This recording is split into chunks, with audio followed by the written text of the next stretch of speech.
Hello everyone, my name is Priya and I welcome you all back to my channel PictoLearning. I hope you all are doing great. In the last video, we discussed Article 46 of the Indian Constitution. If you haven't seen that video yet, then the link is given in the description box.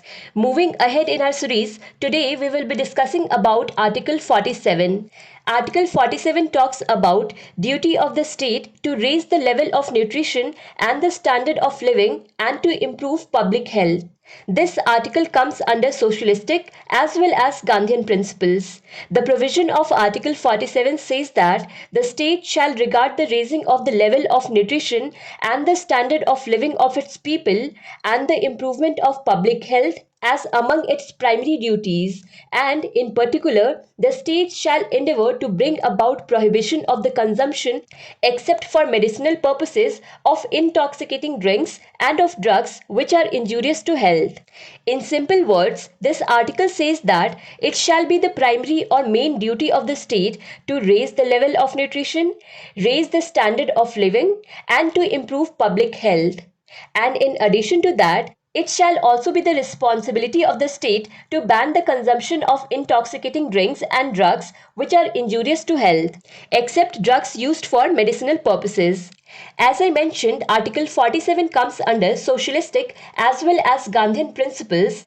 That's because the first part of the provision of Article 47 is based on socialistic values, where level of nutrition, standard of living, and public health has been discussed. Whereas the second part of Article 47 is based on Gandhian values, where consumption of intoxicating drinks and drugs has been discussed. Now let's discuss each point of Article 47 in detail.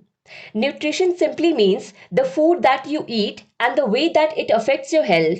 Basically, nutrition constitutes the very foundation of human development. And if a person does not get proper nutrition, then problems like malnutrition, cognitive impairment, low birth weight, major disabilities, serious damages to mental and physical growth, etc. can happen.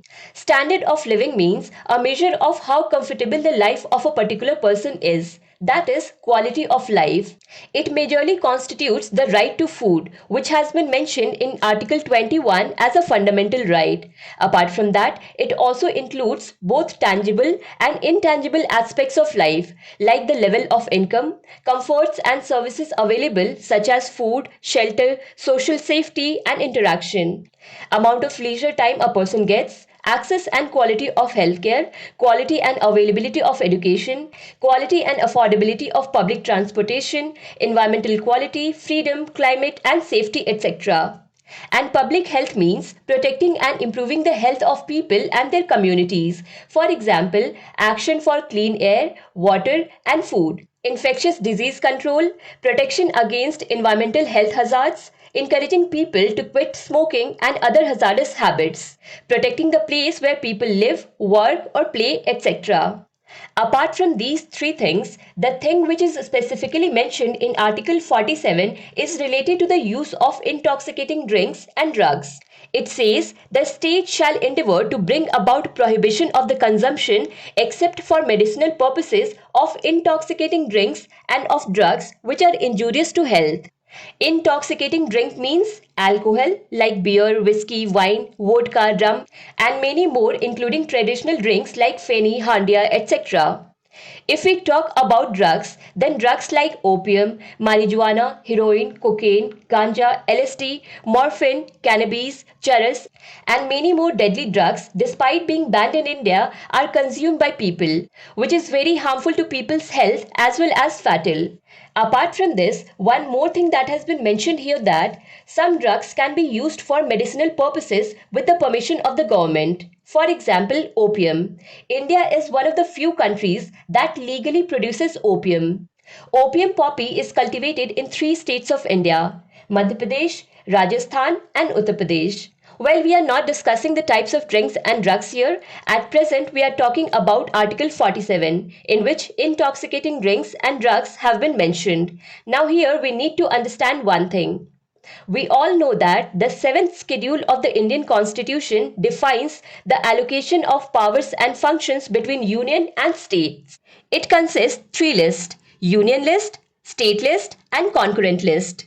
In union list, those subjects have been mentioned on which only central government can make laws. In state list, those subjects have been mentioned on which only state government can make laws. And in concurrent list, those subjects have been mentioned on which both central as well as state government can make laws. Now the subject of intoxicating drinks or liquors have been mentioned in the state list.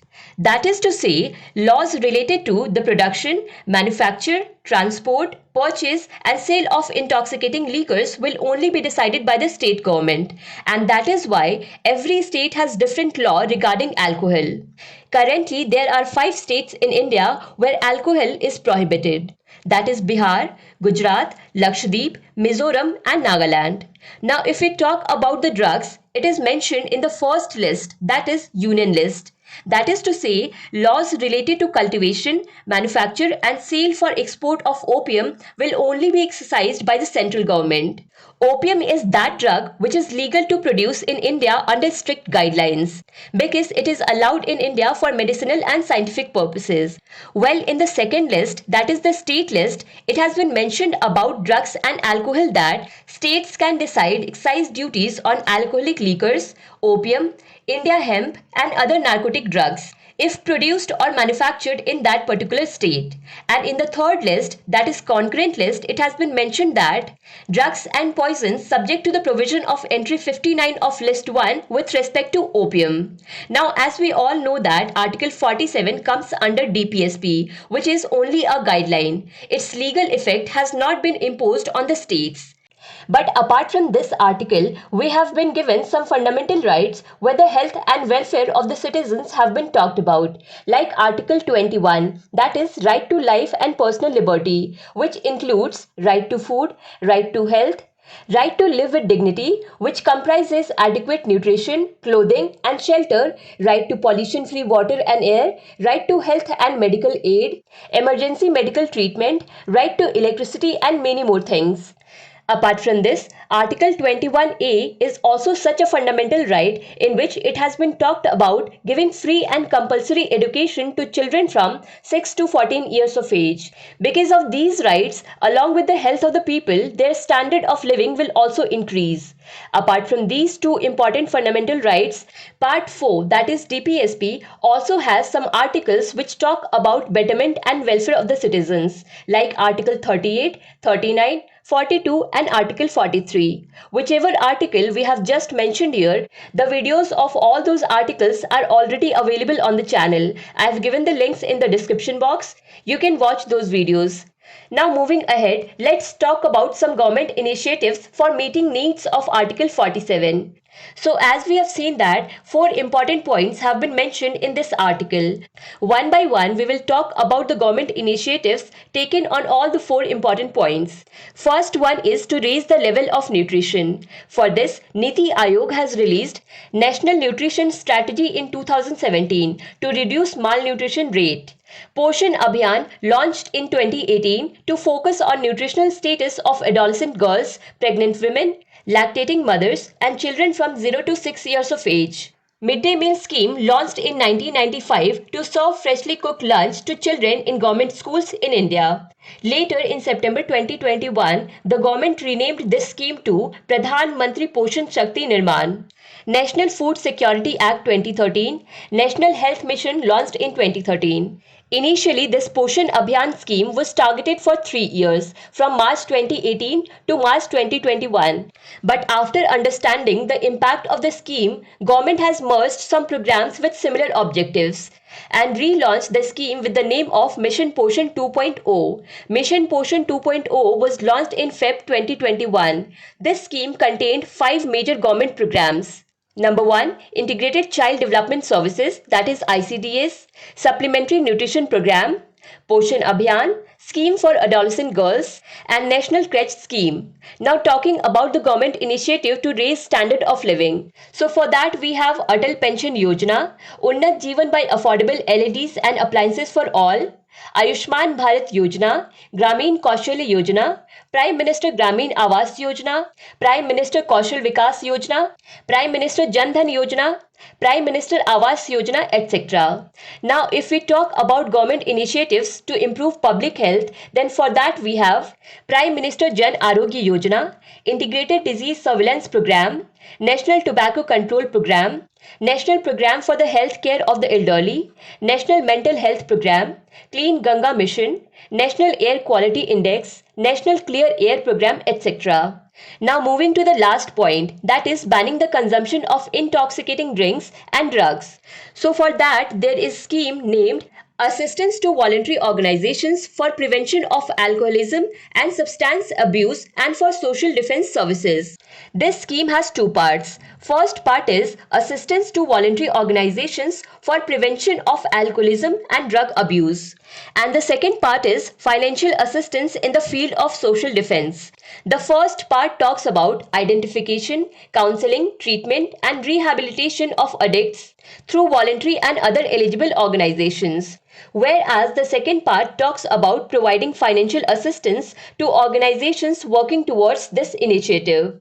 Apart from this, some Indian laws related to drugs are the Drug Act 1940, the Drug and Cosmetic Act 1940, the Drugs and Cosmetic Rules 1945, the Drug Control Act 1950, the Drug and Magic Remedies Act 1954, the Narcotics and Drugs and Psychotropic Substance Act, that is NDPS Act 1985, etc.